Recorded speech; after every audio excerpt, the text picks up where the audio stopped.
McDonald's has entered a Minecraft movie universe, and Grimace, Birdie, and Hamburglar just spawned as new collectibles as part of a Minecraft movie meal with your choice of Big Mac or 10-piece chicken McNuggets with spicy nether flame sauce. Participate in McDonald's for a limited time. A Minecraft movie only in theater. When it comes to work, communication is key, even if you don't have a writing job. Sounding unconfident, indecisive, or passive-aggressive can hold you back professionally and hurt your team's productivity. Grammarly Premium's advanced tone suggestions make sure you're always sending the right message. Sound clear and confident in your writing and automatically replace negative-leaning language with solution-focused alternatives. With Grammarly's help, you can build stronger relationships at work, be constructive in the face of challenges, and help your team get things done. Grammarly works where you do, so your team's projects get done before the deadline. And with features like comprehensive spelling, grammar, and clarity-focused sentence rewrites, Grammarly helps keep your writing efficient and mistake-free. The right tone can move any project forward. Get it just right with Grammarly. Go to Grammarly.com/podcast to sign up for free. Then get 20% off when you upgrade to premium. That's 20% off at Grammarly.com/podcast. What's up, y'all? It's your boy David with Black Wealth Renaissance, and I'm here today to tell you guys about Anchor. If you haven't heard of Anchor, it's the best place to make a podcast. Anchor is a free app that has creation tools that allow you to record and edit your podcast straight from your phone. Anchor also distributes your podcast across all major platforms, including Apple Podcasts, Spotify, and many others. You can also make money on your podcast with Anchor with no minimum listenership. Anchor is everything you need to make a podcast in one place. So if you're looking to get started on your own podcast, download the free Anchor app or go to anchor.fm.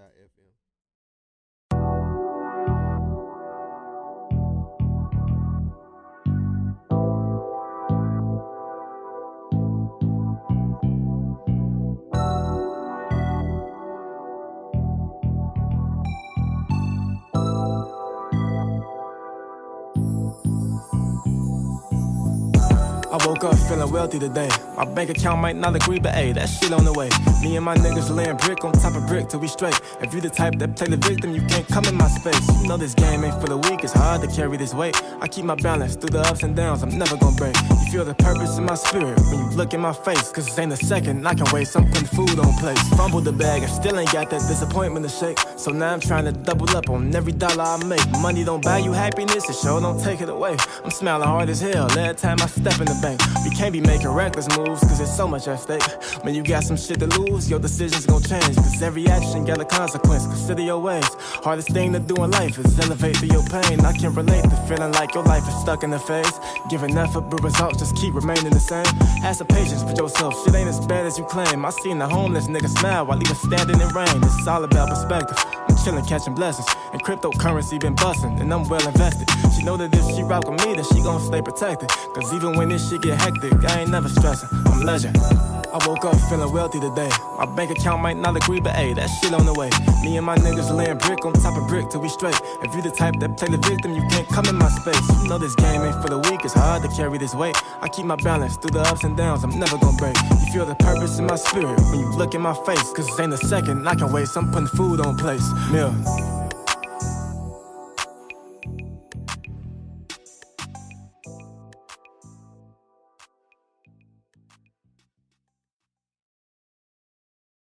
Welcome, everybody, to another episode of the Black Wealth Renaissance Podcast. Your boy, David Bellard, 1/4 of the Black Wealth Renaissance, checking in with my brother, Kelly. How you feeling, bro?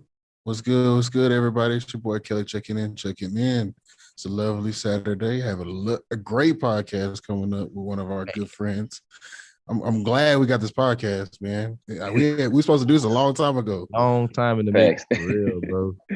This brother came out to our event in New Orleans and we had a phenomenal time, man. That was a great time, bro. That was a great time. Yeah, it was. Came out, it was a real nice networking event. Had a lot of people in real estate, a lot of people and all over. And this brother just came through. He was kicking so much game, man. I was like, hey, who is this man? He gave us a book too, and it really helped us. It helped shape Black Wealth Renaissance as a business called the E-Met Revisited. So we got nothing but love for this man. He's out here killing it in Louisiana. He from the boot. So that's one for us. He killing it in the real estate game, and we just ecstatic to have him on. Our brother Richard Spears. Richard, how you feeling, bro? Man, I'm feeling good, man. I really can't complain, man. Life is grand, bro. Happy to be here with you guys, share some value with you guys, man, and your viewers. And just, man, just happy to be present, bro. Hey, We appreciate it, man. So, Yeah. So, man. How y'all boys doing? Oh, man, doing lovely. That's a great Saturday. Yeah. I went linked with some friends early, helped some people move, made me realize something, man. Movers is a good hustle because that's not the stuff you want to do yourself all the time. Yeah. It's a good day, man. Chilling. How about you, Kelly? Man, I've been chilling all day, man. We're working on some BWR stuff, trying to get some stuff rolling for the upcoming Q2. So just been working on that all day. Go crazy, man. We got some major stuff in the works for Q2. But yeah, Richard, bro, we are ecstatic to have you on, man. We want to go ahead and just get this thing kicked off like we normally do. We appreciate you coming on, taking the time out your busy Saturday. I know you said you was at the office grinding.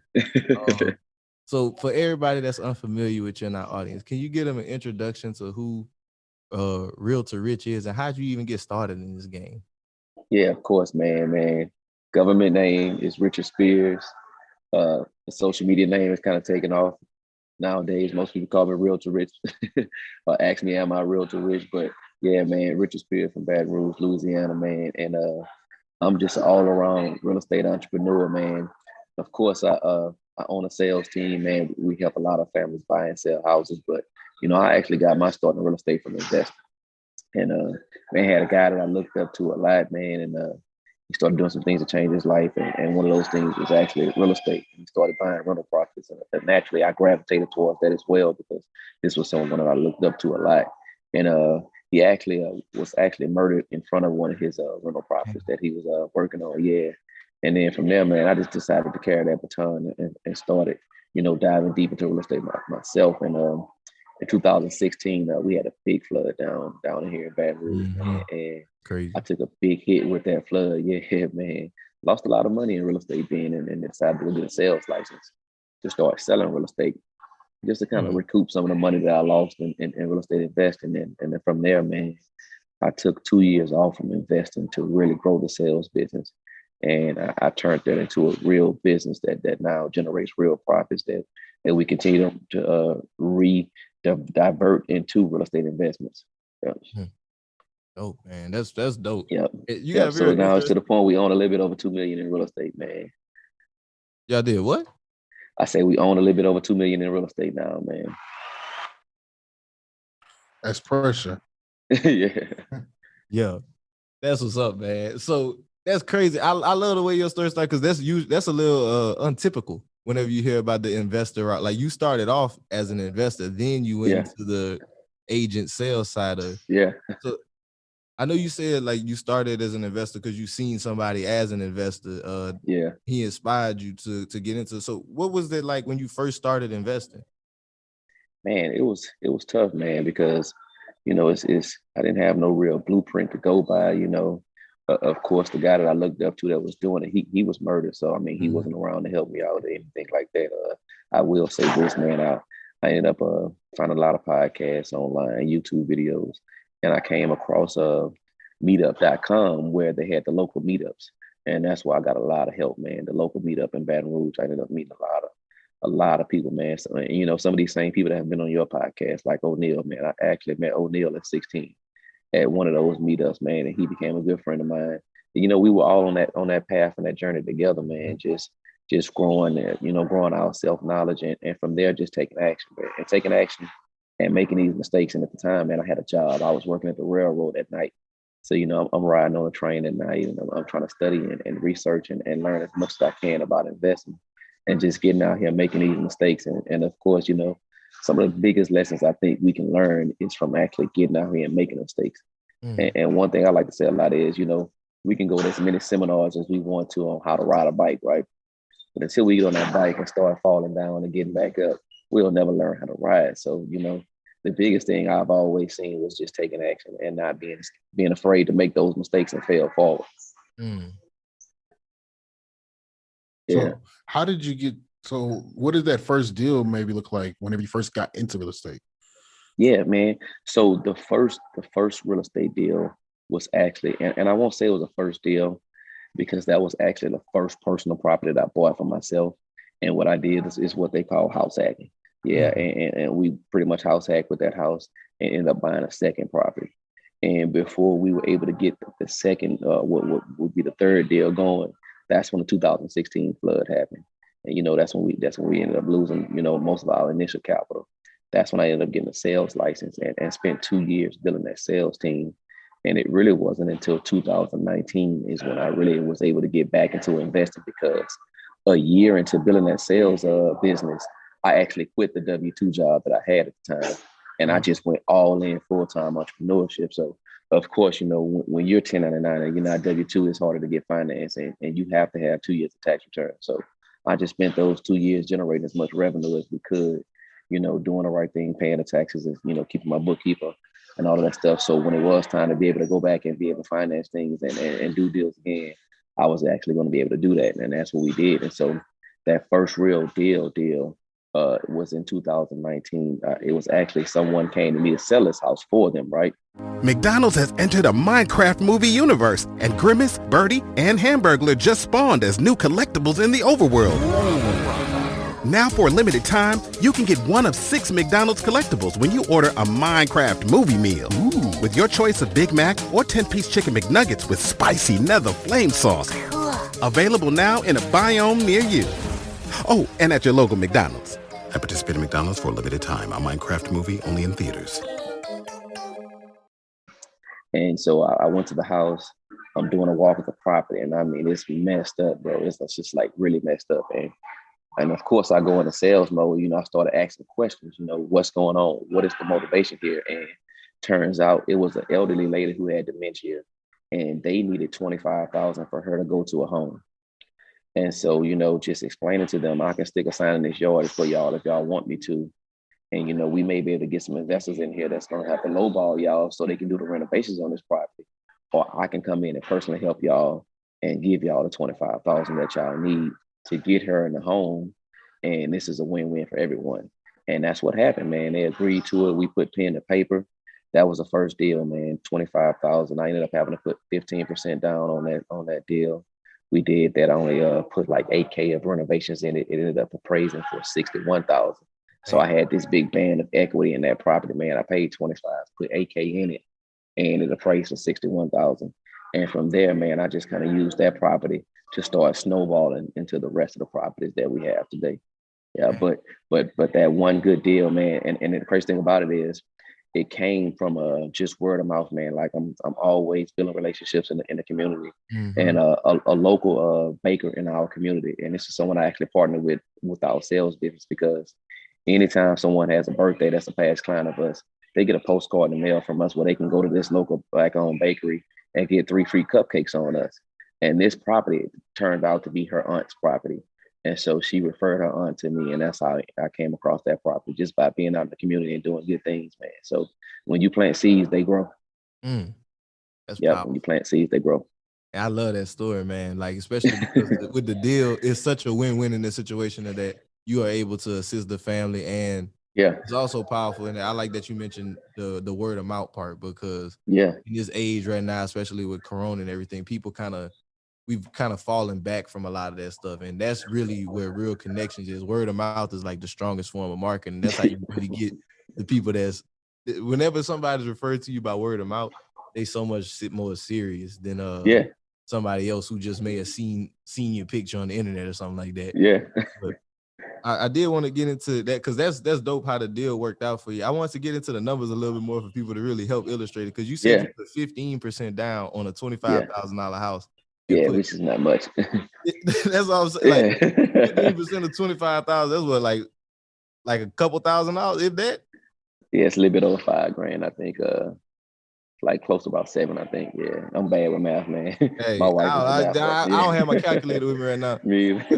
It wasn't much though, and I didn't have to pay closing costs. They rolled the closing costs into the loan, and they actually gave me the money for the renovations. And to be completely transparent with y'all, I overestimated those renovations to include the 15% down that I put down. So I put my 15% down back in my pocket. Man. So that was that. In retrospect, that was really 100% finance deal. And since that deal, all of my deals have been like that. I have always put my money in my pocket. Now, we use lines of credit to cash out on these properties. We take them to the bank, we refinance them, and then we pretty much doing the burn strategy at this point. But yeah, everything for me has always pretty much been close to 100% financing, where I'm just putting my personal money back in my pocket. So how does that work? How do you get a 100% finance deal, like on on the properties you're getting now? How do you do that? So the key is always buying them right, always buying these properties right to where, and what I do is I make sure that my acquisition numbers and the renovation numbers are always below 75% of the value. Reason being is because that's what the commercial banks that I use, they lend up to 75% of the value. And just for whole number's sake, let's say I find a property, and being that I'm a realtor, I have access to the comp. So I pretty much have a good idea of what these properties are going to appraise for. And for the ones that I'm unsure on, I'll spend that $475 up front to get it appraised beforehand before I close on the deal, to make sure I'm not making any mistakes. And I've done that twice. So again, just for whole number's sake, let's say I know that the ARV on that property is going to be 100,000, right? And let's say it's going to take about 20K in renovations to get it to where it needs to be to appraise for 100K. That lets me know if I need to be below 75% of the value. That means that lets me know I cannot be all in over 75K, because that's 75% of the ARV, which is 100,000. So with that being said, if the renovations are 20,000, that lets me know I cannot pay this person over 55,000. And that lets me know I'm really trying to start at 40 to 45,000. And then what I do is, let's say I do get it for 40,000, right? So I'll just take one of my business lines of credit and just cash out on that property. And once I cash out on it, then I take it to the commercial bank to do a cash out refi up to 75% of the value. And that gives me the money back in my pockets to pay the line of credit off. And it also gives me the money for renovations, if that makes sense. So, Gotcha. And let's say if I didn't have the line of credit and I was putting the money down, right? Only thing I would do is just make sure the numbers work to overestimate the repairs. Let's say my down payment was 8K, right? And let's say the renovations was 20K. I would just have my contractor overestimate that to 28K. So when I do put that 8K down, I put it back in my pocket once I get the money for the renovations. So that's how I'm creating these 100% financing deals, even though I may have to use some of my own personal funds up front to dangle in the front of the bank and just put it back in my pocket. Always end up. That's the key to real estate, though. They say OPM, man. Yeah.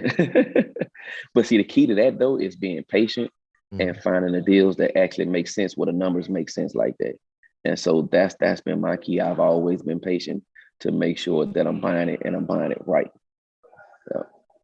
And just not being over leveraged.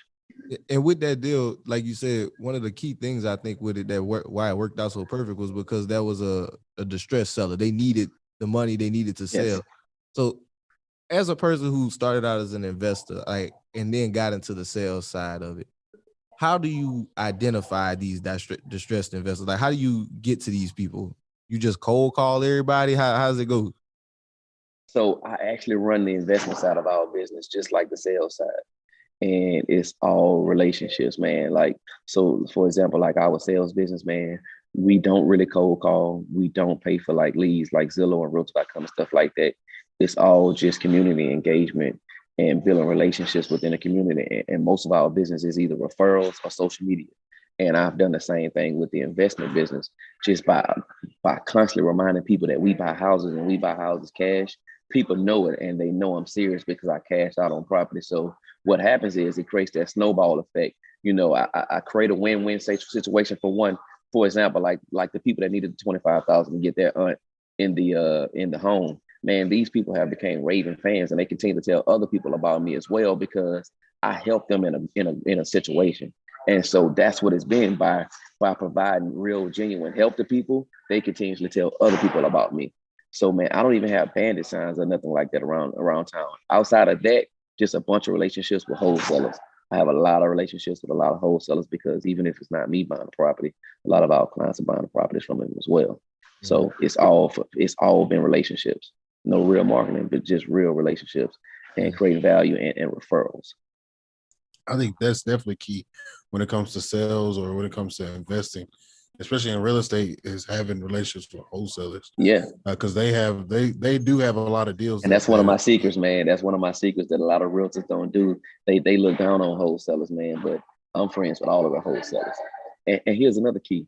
So like even with the sales business, a lot of the deals that they may not have enough meat on the table for wholesalers to be able to wholesale, I'll get them and just list them on the MLS as a regular sale, and just give them a kickback for the referral.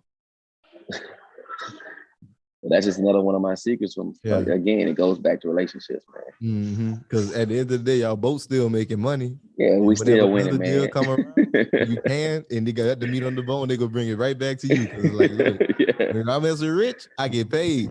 Yeah. So how do you find wholesalers? Do you just market? Hey, I'm looking for wholesalers. Or? So most of the wholesalers that I work with, I actually met them at the meetups, at the local meetups. And that's something I recommend to anybody that wants to get started in investing, or even realtors, man. Go spend time at the local real estate investment network groups. Just like when I met y'all, I drove out there like an hour and a half away from where I live, because I'm constantly wanting to surround myself with like-minded people. And look how this relationship grew out of that as well. So that's what I recommend, just constantly surrounding yourself with like-minded people and finding these platforms and these resources so you can get out here and build relationships.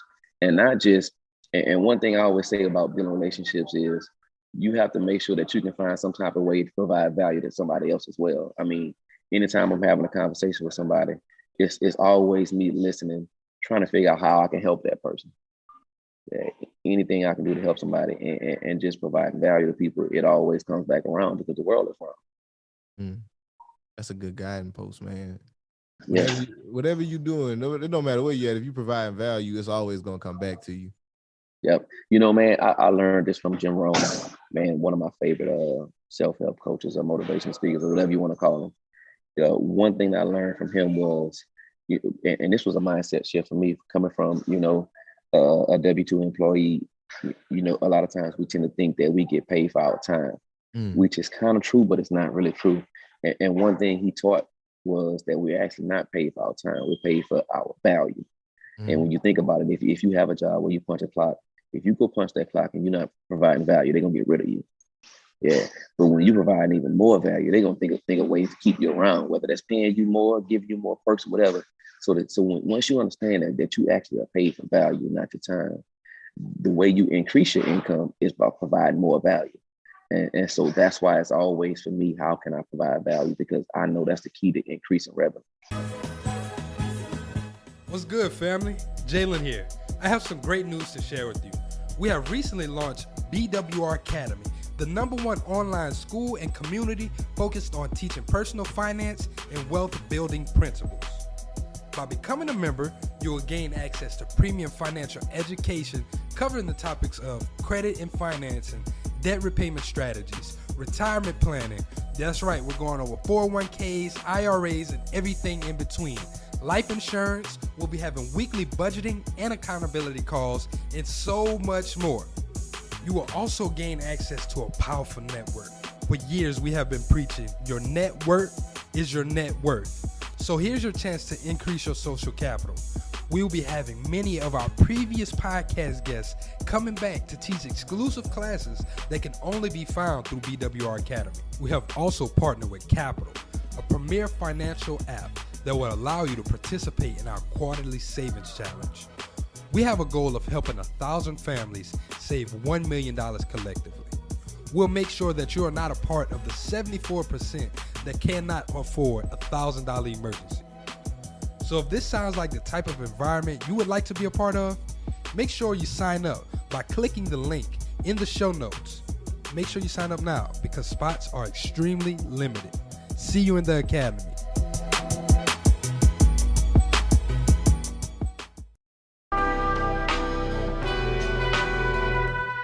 Yo, what's good, everybody? It's your boy Kelly here, and I want to say thank you for listening to the Black Wealth Renaissance podcast, because without you all, we would not be here. And I have a very exclusive announcement to make. We are releasing a brand new show. That's right, we're coming out with a brand new podcast called What's on Your Timeline. we're taking that little segment out of our podcast. We're making it a brand new show exclusively on Patreon. So click the link below, join our Patreon for as little as $5 a month. You'll get an episode every week of a raw, unfiltered, unedited versions of us. You get to hear from me, Jalen, David, and even Jared. You get to hear what we think about on our timeline. You get to hear what we're into, what are we listening to, what are we learning, and we'll get to even teach some things possibly. And I promise you won't regret it.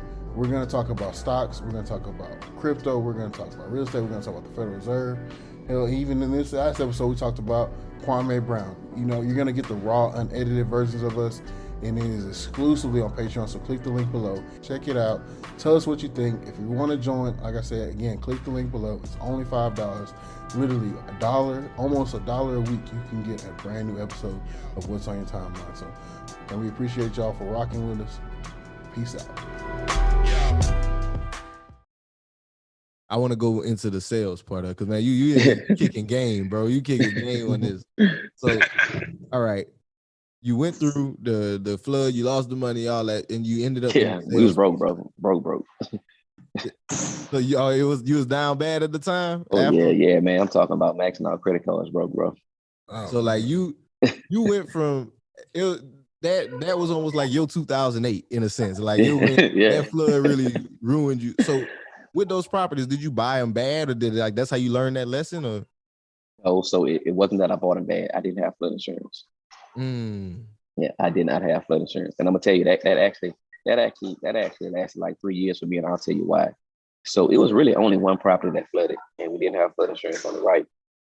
And of course, if you've ever renovated a property from ground up, like that's expensive, bro. And so, and I'll just be transparent as well. So back then, what I did was I lied to FEMA and made it seem like I was still living at that property when I wasn't. And I was able to get $14,000 from them, right? $14,000 is not enough to put a whole house back together that had to be gutted 6 feet up. That's not enough. So I with that $14,000, with all of my savings and maxing out credit cards, that's how I was able to put that house back together. And I was able to put it back together within about 3 months and get the tenants back in there, so we wasn't paying all of these mortgages ourselves. And so from there, that's what really broke me. And at the time, we actually ran out of money to pay the contractors. So I had to finish that house myself. I had to get on YouTube, learn how to put floors down. I had to finish painting that property myself. I had to do all of that stuff myself. And man, I learned a lot in that process as well. But while I was renovating that property, I was also working on the railroad at night. And I was also trying to do a real estate school online. All 3 of these things at the same time, bro. Yeah. Man. And yeah, man. And it was crazy, bro. It was definitely a trying time. And even when I got started in real estate sales, it takes a lot of money to get started in that as well. So I had to do another credit card. I ended up maxing that one out too. Yeah, just to get started in real estate sales. Because one thing I tell realtors that come to me advice all the time, my first 7 months in real estate sales, I didn't sell no houses, bro. Nothing. I spent 7 months building a lot of relationships, but I didn't sell no houses. But once the houses did start to sell, it stayed consistent, and year after year, it continued to double. So that was like the trying times that I went through. And I'm gonna tell you something else too. Like 2 years later, FEMA came back on me for that $14,000, and I ended up having to get them $16,000 for interest and everything. Yeah, they came back and found out I lied, and I ended up having to get them $16,000. Damn, they did investigations on you too. They did, bro. They did. So take my advice, man. Don't play with FEMA. Don't play with the federal government. I just thank God that I was in a position to be able to pay them that money back. But it is what it is, man. That's crazy. That's a crazy story, man. Even like from the part of you going in there and having to rehab it to all that. So like a lot of people, they wouldn't want to do all that, like what you just said. Like whenever you said those 3 things you were trying to get done at the same time, the first thought I came in my head was like, man, who got time for that? Like people gonna say, how you manage that? How you got time? It's only 168 hours in a week. How you getting that done with the job and in school? How that work? I didn't sleep. I was literally sleeping 2 to 3 hours a day. That's how. Yep. I wasn't sleeping. My health suffered bad during those times, bro. I ended up gaining a lot of weight. I ended up getting high blood pressure at the time. I started to have hypertension, headaches and stuff like that. Yeah, the doctor told me if I didn't slow down, if I didn't, change my eating habits, I was trying to get on medicine, bro. It was that bad because I was doing a lot. I was doing a lot, bro. That's why I ended up quitting that job because I couldn't do both. Mm-hmm. And you just went ahead and bet it on yourself. I did, bro. I did. So, man, you got something, Kelly? Well, I was just talking about the different, like how he talked about when you get into real estate, when you get your real estate license, you don't just go off and 7 sell. months. And right, it took you 7 months to sell your first house. People think as soon as I get this real estate license, I'm in there. I'm making $1 million right now selling real estate. How do you prepare yourself mentally for that? Like, okay, I'm getting into something, I'm putting a lot of effort into it, I'm getting a license, but no, I might go 7 months to a year without even selling something. It's crazy, man. I can't speak for anybody else. I've just always been the type of person that failure is not an option. And man, and I'm also a patient person too. So my thing was, no matter what was going to happen, I wasn't going to give up. Yeah, no matter what, it didn't matter what it took. I wasn't going to give up. And another thing too I did was I took a lot of time investing in myself. So again, going back to these credit cards that I maxed out, a lot of that maxing out wasn't spending money on marketing and stuff like that. It was spending money on education, man. I was catching flights, going places to learn from different top real estate professionals in the industry. I was my first time flying out to California, man. I stayed in a little cheap Airbnb with this Asian family, bro. Like, I'm not talking about like a separate house. I'm talking about a room inside somebody's house, bro. Mm-hmm. Yeah. And just to go learn some stuff, man. And I did, man. I learned some stuff from these people out of DC, man, that are real big in real estate.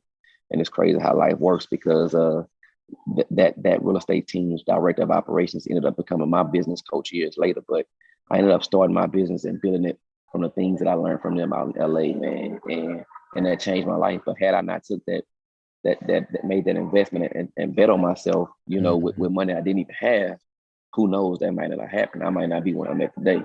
So, yeah. I want to go into that. I want to dissect that mindset because like going in and betting on yourself and going to do that, like, once again, that's something that's scary, right? That's something that not everybody wanting to do. Like you said, you got maxed out credit cards. You out here, you trying to make all this shape.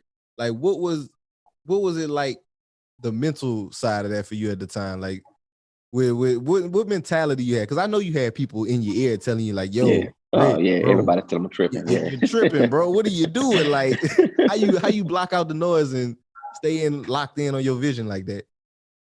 This episode is brought to you by Shopify. Upgrade your business with Shopify, home of the #1 checkout on the planet. Shop Pay boosts conversions up to 50%, meaning fewer carts going abandoned and more sales going cha-ching. So if you're into growing your business, get a commerce platform that's ready to sell wherever your customers are. Visit Shopify.com to upgrade your selling today. You know what? Crazy enough, bro? It was controlling my diet. And what I mean by controlling my diet, a lot of times people think that our diet is what we eat. Mm. And that's true too, but your diet is really everything that you consume. Because everything that we consume comes back out of us. So if we eat something bad, it's coming back out of us. Of course, we know that. But what we watch on TV, that's what we consume. And it comes out. What we listen to is what we consume. What we read is what we consume. And all of that stuff comes out. So what I did was I was real intentional about my diet. And what I mean by that is everything that I consumed was positive. I stopped listening to rap music. The only rap music I was listening to at the time was Nipsey Hussle. And he really got me through a lot, man. Slauson Boys too. That song, I Don't Stress Out, man, that was my theme song at the time, bro, because that was the only thing to keep me from stressing out with all of the, the messed up stuff that was going on. Just a lot of self-help books like Jim Rohn, man. I must listen to that the Ultimate Collection of Jim Rohn probably 12 times right now, year to date, bro. That got me through a lot of podcasts and stuff like that, and just surrounding myself with positive people. So everything that I was consuming was positive, and that allowed me to block the negative energy out. Because of course, I had my parents in my ear telling me that I was tripping. My wife wasn't really on board, even though she works with me now. A lot of this stuff was going on, but I was able to tune out that negativity and just keep pushing, bro. Just keep pushing forward. And it took about 2 years for people to really see the fruits of my labor and really see the vision. And then it was like, okay, now I see what you're talking about. And then it turned into, how can I come do it too? Or how can I come work with you or work for you? And I tell people all the time, just because your family and friends may, you may think that they have a negative energy around the situation, it's not that they don't believe in you. They actually doing it because they love you. Mm-hmm. And a lot of times when people can't see something for themselves, they can't see it for you either. Exactly. So it's not that they don't believe in you.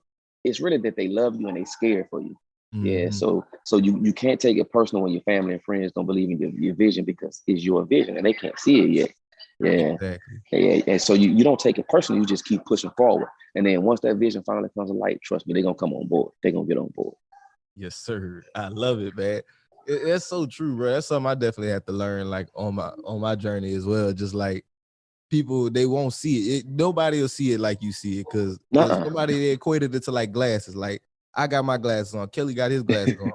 We switch glasses, we both ain't gonna be able to see, because that's not our vision. That's not for us. Like we each got our own, and you gotta be able to just know that, like, no, this is for me. This is the thing. This is what I'm supposed to be doing. And when you have that belief behind it, that's whatever the magic happens. So okay, you go out to LA, you learn these things. It took you 7 months to get that first deal. You were in the meetups and everything. Yeah. Like what did it look like growing a real estate sales business? Was it just you initially? Was it like you and the real? So yeah, can we get into that? Yeah. So just like that book emails that I recommended to you guys. Hey, of shout course, out you know. Of course, you know, with any business, until you start filling out different roles, you carry every role within the business. Yeah. You are the CEO, you are the CFO, you are the CMO, you are the bookkeeper, you're all of these things until you start filling out these different positions. You start making key hires and everything like that. So in the beginning, what I knew, I wanted to build a relationship business. I knew I wanted to build an organic business. So in the beginning, I started that business with making sure that the first thing I did was I started targeting all of the people that nobody wanted to work with. So all of the people that were in credit repair, that all of the other realtors that didn't want to work with, I was targeting these people, and I was following up with them religiously, man, doing all of the extra things like handwritten notes, which we still do to this day, you know, gift cards and things of that nature. Anytime somebody sent a referral, they got a gift card, whether that referral set an appointment or not, just rewarding people for the act, not just to get a sale from someone. And so I did a lot of customer service things in the beginning, and just got out here and built some solid relationships. Because one thing I knew was, if I can treat the people nobody wanted special, these people know people. So I knew that they would tell other people about me, because if this person spending so much time with me and nobody else wants spending time with me, yeah, this person is genuine. This person is real. I want to tell other people about this person. And that's what happened. I started to spend so much time with the people nobody wanted, and they started telling me all of the other people about me. And then that began to snowball, man. And like I say, every year, it just, even to this year, man, the business has continued to double in the amount of production and units and volume. But it's for that reason, the way we treat people, and just the systems that we have in place, customer service wise, to provide what I like to call that Chick-fil-A level of customer service. I like that. The Chick-fil-A. Yeah. You know, that's supreme service. Yeah. Like, and so what we did was we created Raven Fans, bro. And there's a book on that called, I think it's called Raven Fans, but that's what we did. We created Raven Fans, where, you know, it became a household name. It became a brand within my city. Prime properties. Yo, what's good, everybody? It's your boy Kelly here. And I want to say thank you for listening to the Black Wealth Renaissance podcast, because without you all, we would not be here. And I have a very exclusive announcement to make. We are releasing a brand new show. That's right. We're coming out with a brand new podcast called What's on Your Timeline. We're taking that little segment out of our podcast. We're making it a brand new show exclusively on Patreon. So click the link below, join our Patreon for as little as $5 a month. You'll get an episode every week of a raw, unfiltered, unedited versions of us. You get to hear from me, Jalen, David, and even Jared. You get to hear what we think about on our timeline. You get to hear what we're into, what are we listening to, what are we learning, and we'll get to even teach some things possibly. And I promise you won't regret it. We're going to talk about stocks. We're going to talk about crypto. We're going to talk about real estate. We're going to talk about the Federal Reserve. Hell, even in this last episode, we talked about Kwame Brown. You know, you're going to get the raw, unedited versions of us, and it is exclusively on Patreon. So click the link below. Check it out. Tell us what you think. If you want to join, like I said, again, click the link below. It's only $5. Literally $1, almost $1 a week. You can get a brand new episode of What's on Your Timeline. So, and we appreciate y'all for rocking with us. Peace out. What's good, family? Jalen here. I have some great news to share with you. We have recently launched BWR Academy, the #1 online school and community focused on teaching personal finance and wealth building principles. By becoming a member, you will gain access to premium financial education covering the topics of credit and financing, debt repayment strategies, retirement planning. That's right, we're going over 401ks, IRAs, and everything in between. Life insurance, we'll be having weekly budgeting and accountability calls, and so much more. You will also gain access to a powerful network. For years, we have been preaching, your net worth is your net worth. So here's your chance to increase your social capital. We'll be having many of our previous podcast guests coming back to teach exclusive classes that can only be found through BWR Academy. We have also partnered with Capital, a premier financial app that will allow you to participate in our quarterly savings challenge. We have a goal of helping 1,000 families save $1 million collectively. We'll make sure that you are not a part of the 74% that cannot afford a $1,000 emergency. So if this sounds like the type of environment you would like to be a part of, make sure you sign up by clicking the link in the show notes. Make sure you sign up now because spots are extremely limited. See you in the academy.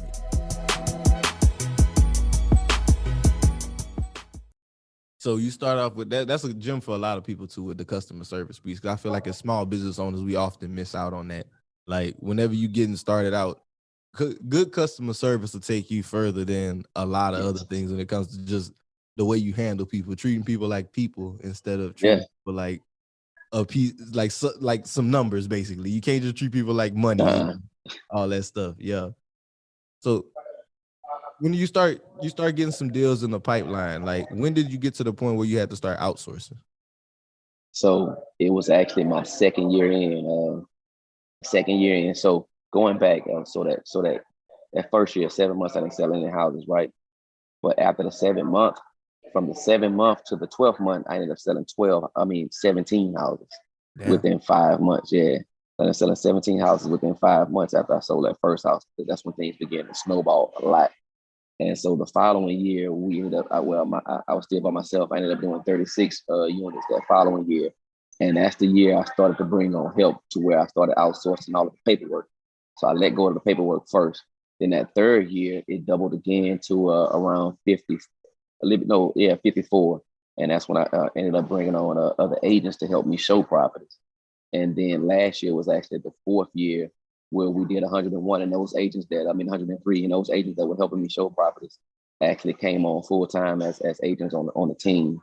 And again, we were able to do 103, and my wife actually joined as well. She kind of joined on the operation side. And last year, at the end of the year, we ended up bringing on another employee on the operation side. Man, a very, very smart dude. Man, this dude has an MBA, and we brought him on as an operations manager. And now he's like the brains of our business. Man, he pretty much make sure all of our systems are in place.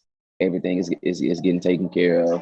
And, he's my only direct report now. Everyone reports to him. And I have direct reports with him. Yeah. So I kind of want to go into like, what does a deal look like? Like, I'm not going to go into specific numbers of your numbers, but like, what is it? How do I get the numbers from, if I'm a realtor, what do I expect to make?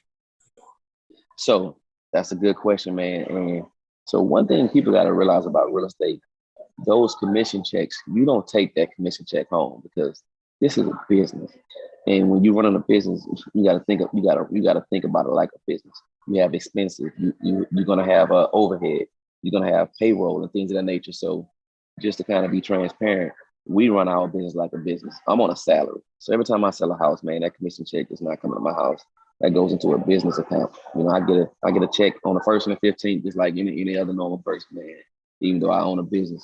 So just to kind of give you an idea on average though, in Baton Rouge, the average price is around $200,000 and the average commission on that is around $5,000.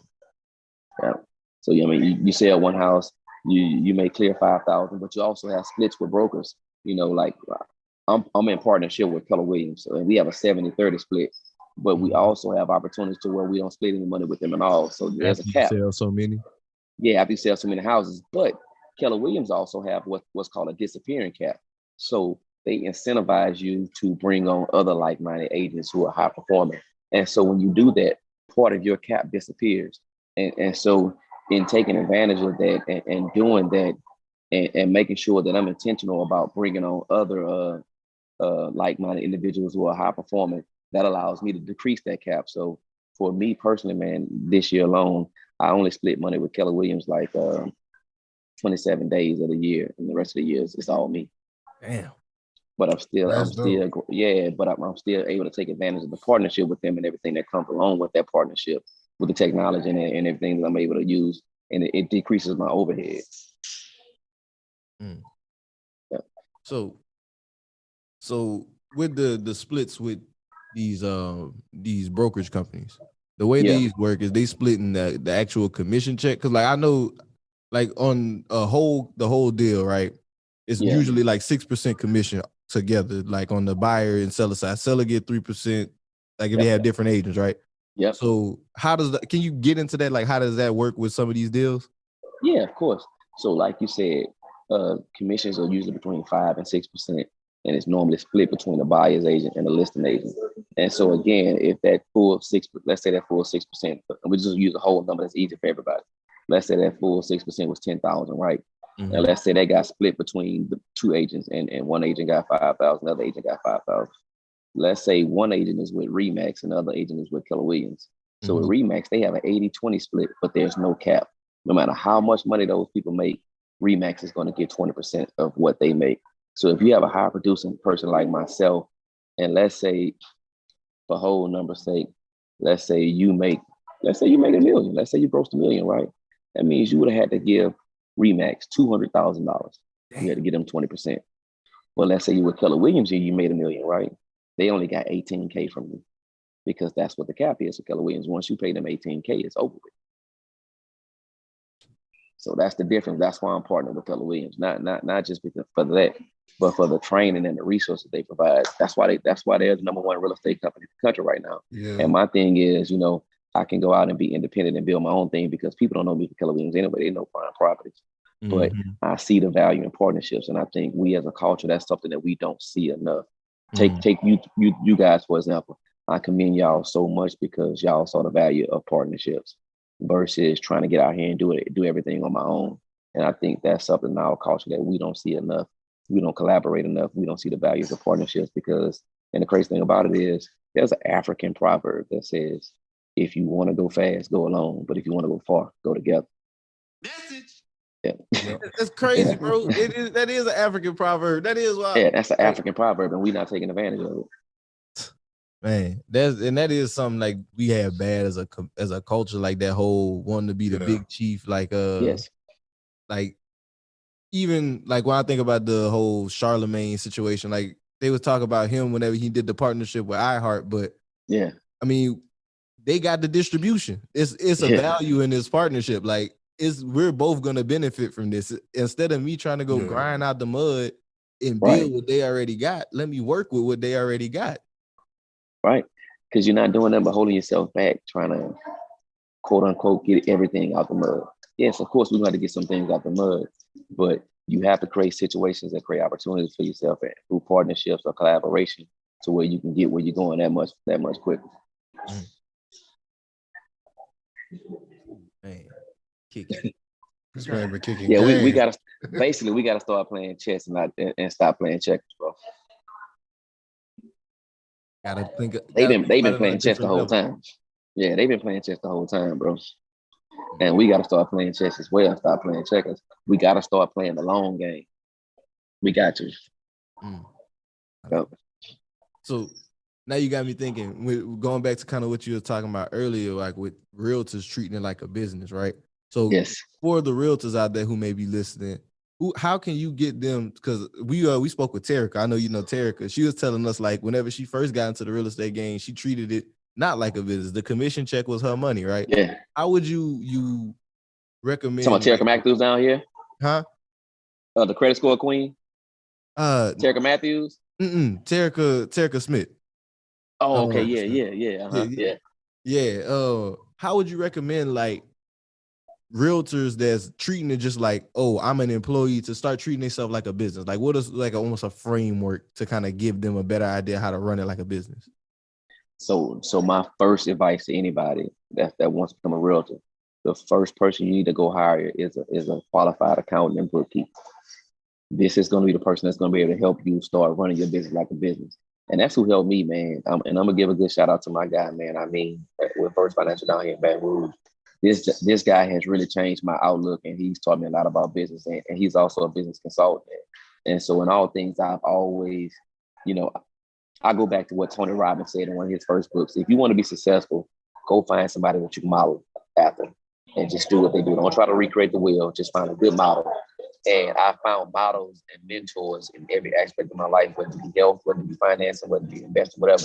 So going back to running a business like a business, I ended up finding a great mentor and a model. This guy taught me how to run my business like a business. We first started with him keeping my books and handling all the accounts and making sure I was paying quarterly taxes. And from there, as the business began to grow, we ended up, transferring an LLC. And that's the first thing. You want to have an LLC. Your commission check should not be cut directly to you. They should be cut to your business, and you pay yourself from that business. And you pay all of your expenses and all of that stuff from the LLC in that business account. Mm-hmm. And as your business begins to grow, you're going to come to a point where you're going to transfer from an LLC to an S Corp. And once you transfer to the S Corp, you put yourself on a salary. The reason why you put yourself on a salary is because you want to begin again to start treating that business like a business. And when we talk about treating a business like a business, every business has key employees and key roles, and most high-end roles have salaries. So again, like our operations manager that we just brought on, this guy is on a salary. And so when you're running a business like a business, you begin to make budgets and project future revenue, so you can create these positions and you can create these salaries. And then going back to the original goal of a business, it should always be continue to step out of it so it runs without you, because a real business is going to run whether you're there or not. It's going to be able to run without you. So if you have yourself on a salary from day one, when it's finally time to step out of that role, you already have the budget for that salary as well. So when it's time to hire your replacement, you've already been paying yourself a salary. And now you just transfer that salary to that person, and you continue to take the profits, if that makes sense. Mm-hmm. Instead of being the person working in the business as an employee, you just the person that owns the business. Exactly. Oh yeah, exactly. A true CEO. The NBA playoffs are here, and I'm getting my bets in on FanDuel. Talk to me, Chuck GPT. What do you know? All sorts of interesting stuff. Even Charles Barkley's greatest fear. Hey, nobody needs to know that. New customers bet $5 and get $250 in bonus bets if you win. FanDuel, America's #1 sportsbook. 21 plus and present in Virginia. Must be first online real money wager. $5 deposit required. Bonus issued as non-withdrawable bonus bets that expires 7 days after receipt. Restrictions apply. See full terms at FanDuel.com/sportsbook. Gambling problem? Call 1-800-GAMBLER. Hey, that's game right there for them, man. And you have to start that from day one. So with the real commission checks, I never really thought about this like that. Whenever you get it paid out to yourself, do you pay taxes on it like an employee, or you still do. like a 1099? So if you don't have a real business set up, then you're going to be paying higher taxes versus if you have an LLC and you running it like a real business. So you're going to be paying employment taxes through that 1099. So that when they pay you, they 1099 you versus when we have a business, they 1099 you versus whenever you have an employee that you have to take all employee tax. Gotcha. Right. So you actually keep more money in your pocket. Right. Yeah. Yeah. And especially when you finally turn into an S Corp, you really start to keep more money in your pockets because there's more tax deductions once you become an S Corp. And I'm definitely not the person to dive that deep into that.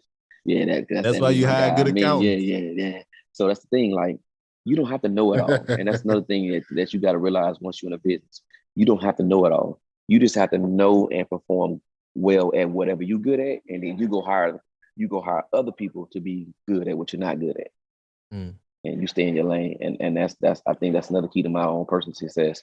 I've always stayed in my lane, and I don't stress the things that I don't know and that I'm not good at. I just go hire people that are better than me at those things and put them in those roles and allow them to be great. Man, Man, I tell you, man, it's just like I just keep thinking about it, bro. Everything you say, it made me go back to the thing you said earlier. Like it's all based around relationships and just building with people. That's the key. Yeah, bro.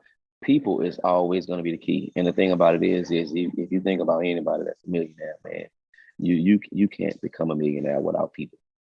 It's impossible. And so like that whole notion of self-made, I think that's a myth. I truly don't believe nobody that's highly successful is really self-made, because it takes help from so many people to get to any level of success. You're gonna have people that's gonna be able to teach you things. You have to have people that's gonna be able to work with you and work for you to be able to reach a certain level of success. So like that whole self-made thing, in my opinion, and excuse my language, that's shitting on all of the people that help you get where you got. That's facts though. Like in all reality, you can't say you self-made, because like you just said, everybody I know that's a millionaire that gets to talking, they start naming a bunch of people that I got a guy for this, I got a guy that did this, like that's very true. Yeah. Rich, I did want to get into one more thing with you. What you had, Kevin? I was actually gonna say, speaking of the topic, I was gonna say we spoke off camera. You said you have a kind of a program that you have realtors go through. Can you speak on that? Oh yeah, so it's a coaching platform. It's called Empower, and again, this is another partnership. So this is a partnership with my guys out in DC, and it's called Empower platform, and it's a platform to where we're helping realtors reach their highest level of potential through coaching and consulting. Just coaching and consulting them through those glass ceilings, because everyone's going to reach a point where they hit a glass ceiling to where their natural born abilities and talents is going to only take you so far. And once you get to a level of where you've made it and you can't keep going, you're only missing a person. And that person can be in the form of leverage, where you get some type of help because you can't do it all by yourself, or that person is in the form of a coach or mentor. And that's what we're providing. We're providing that leverage in the form of a coach and mentor to coach and mentor these people through these glass ceilings so they can continue soaring. And it helped me, and we're just turning around and giving back to those other people. That's what's up, man. So definitely, man, if you're a realtor and you listen to this, look me up on Instagram at realtor_rich_. Send me a DM. I respond to everybody. And if you need help with coaching, or if you got questions about growing a real estate sales business, reach out to me. Let's have a conversation about it. Yeah, man, definitely. If you're a realtor, you definitely got to get at my brother Rich. I definitely was gonna get into that part of just the business with you too. Yeah, because that was another thing. Like speaking on millionaires, and it's a thing we just speak on often with this show. We want people to like really understand. You talking about staying in your lane as well. This business is still in your wheelhouse, right? You didn't go and build something that's outside of what you do already. This is still in real estate. Everything you do is in real estate. Everything. So we have real estate sales, we have real estate investment, we have property management, and then the coaching. This is all verticals within real estate. Vertical integration is the key. That's 4 streams of income from one thing that you do. Yeah. Yep, and that's my one thing, real estate. Love it. So, Rich, I have got one question for you. One of our favorite questions. What is your why, my brother? What makes you do this? Financial freedom, bro. Just being able to do what I want when I want with whom I want. That's the big why. Yeah. Feel it. I feel the same thing, man. That's the goal. And last thing. So we do a segment on the show called What's on Your Timeline. So Rich, I want to ask you, what's something you've seen on social media, the internet, wherever really, that you just saw and you want to speak on, something that stood out to you? It's crazy, man. The first thing come to my mind, one of the agents on my team, she posted something from Bernie Sanders where he said that if you paid $120 for some Nikes, you actually paid more than they paid in taxes. And she posted that was unfair. And so I feel like that's not unfair. And before you go and complain about the game, I feel like you should seek to understand first. And so before I complain about Nike not paying enough taxes, I'm going to ask, how can I not pay that much in taxes as well? Yeah. And so the thing about it is, nothing that they did was illegal. And so the questions that you should be asking is, how can I do it too? Mm-hmm. Yeah. So I seen it on Twitter too. It was like at least 55 profitable Fortune 500 corporations paid $0 in taxes last year. But it's legal. You know what behooves me about this whole conversation? It's like people be mad at that, right? Like these corporations doing all this, right? Bro, these corporations employing people. You ain't giving nobody no damn job. Yeah, they providing jobs. Yeah. They providing jobs. You buying the stuff. So like, I don't understand what's the complaint here. They providing product that you want and they employing people. If they not paying, biggest thing, I was about to say the biggest thing is we have to do a mindset shift of not being the victim but being the victor. Yeah, that's major. Because like, especially with capitalism, I feel like Black people have a bad relationship with capitalism, especially like on social media and stuff. Right now, I see people say some real reckless stuff. Like, but we don't want socialism. No one wants to live in a country or society where the doctor makes the same amount of money as the garbage man. If all of that, why would I go to medical school for all these years to be a doctor? Yeah. And how can we get good doctors if they only make what the garbage man makes? That's stupid. It's pointless to me. It goes back to the part of value, like understanding value and understanding just really our economy, the whole way everything is set up, it values creators. If you're a consumer, you're getting the short end of the stick. Yep. That's true. You tax first. You take your money. Man, that's ass, man. That's the worst part about it. But yeah, man, Rich, we appreciate you. This has been a great episode, my brother. Same here, bro. Gems as always. We appreciate you. Real quick, before I have you ask any information for the people, I have to ask one more thing for you because you always drop a fire book on us. Can you give a book recommendation for the people? Ego is the Enemy by Ryan Holiday. And I think this is a big one because anytime you start reaching a certain level of success, naturally your ego will come and kick in, man. And the best thing you can do is always remain humble no matter what. Yeah. So Ego is the Enemy, man. That's another one of my great favorite books by Ryan Holiday. Ego is the Enemy. Appreciate it. I'm gonna have to add that one to the list as always, man. I'll tell you, if Rich recommend the book, y'all need to read it. Y'all go get it. But once again, my brother, thank you for coming on. Could you please y'all more than welcome, bro. Once again, how they can follow you, if they want to get tapped in with Prime Properties. Maybe they want to see if y'all hire. Maybe they're trying to buy a house. Some people in the booth. Let them know how they can get at you, my brother. I'm saying. Yeah, man. The best way to tap in with me is just to follow me on Instagram. Send me a DM. I'm at realtor_rich_. That's one of the only social media platforms that I really do check a lot. Yeah, if you reach out to me on Facebook, I may not see it. So just tap in with me on Instagram at realtor_rich_. That Realtor Rich. Follow my brother. Yep. Game for days. Well, man, Rich, once again, my brother, gotta say thank you. God damn. Oh no, my laptop died. No. No worries. We gone. Well, we appreciate you, man, for being on the podcast. We love everything. Same, man. I appreciate y'all for having me. Yes, sir. We're gonna get into some house cleaning items. We appreciate everybody listening. Thank you for listening to us, for rocking with us. Please like, share, subscribe, comment, rate us. Please give us a rating, whether you liked it, whether you disliked it. Let us know how we are doing. What can we improve on? Any people you want us to have on the podcast, just let us know. And also get our products that we have, Managing Money Like the 1%, our Credit Fundamentals course, as well as our Podcasters Playbook course. Those are all available down in the link below, in the show notes below. And like I said, again, thank you, Realtor Rich, for being with us, for rocking with us, and we appreciate you, man. All love, man. One love, bro. Appreciate y'all. Yes, sir. Yes, sir. And this is Black Wealth Renaissance signing out. Peace. Peace. McDonald's has entered a Minecraft movie universe, and Grimace, Birdie, and Hamburglar just spawned as new collectibles as part of a Minecraft movie meal with your choice of Big Mac or 10-piece Chicken McNuggets with spicy nether flame sauce. Participate in McDonald's for a limited time. A Minecraft movie only in theaters.